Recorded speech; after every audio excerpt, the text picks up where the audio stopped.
नमस्कार दोस्तों। आप सबने हनुमान चालीसा तो अवश्य पढ़ी होगी। उसमें एक पंक्ति आती है, अष्ट सिद्धि नव निधि के दाता।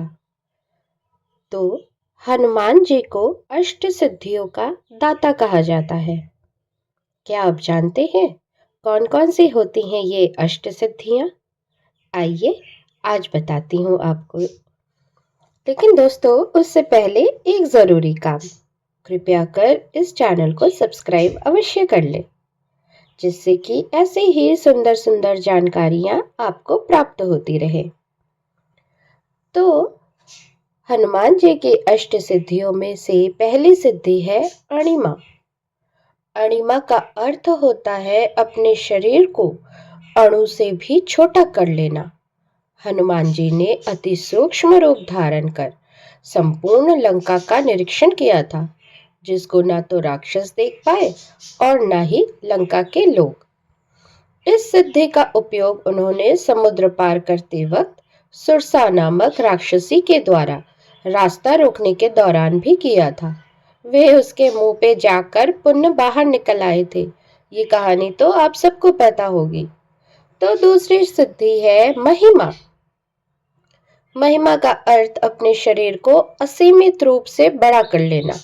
अशोक वाटिका में माता सीता को श्री राम की वानर सेना के शक्तिशाली होने का विश्वास दिलाने के लिए उन्होंने इस सिद्धि का प्रयोग कर माता सीता को चमत्कृत कर दिया था। तीसरी सिद्धि है गरिमा। गरिमा का अर्थ है असीमित रूप से भारी हो जाना। महाभारत काल में एक समय भीम को अपनी शक्ति का बड़ा घमंड हो गया था। उन्होंने वृद्ध वानर के रूप में भीम से अपनी पूंछ हटाने को कहा और इसके बाद भीम वानर की पूंछ हटाने लगे, लेकिन पूंछ टस से मस नहीं हुई और वे समझ गए कि यह कोई साधारण वानर नहीं है। उनको अपनी शक्ति का घमंड जाता रहा। चौथी शक्ति है लघिमा। लघिमा का अर्थ है लगभग भार रहित हो जाना। जब हनुमान जी अशोक वाटिका में पहुंचे, तब वे अणिमा और लघिमा सिद्धि के बल पर सूक्ष्म रूप धारण करके अशोक वृक्ष के पत्तों पर बैठ गए थे।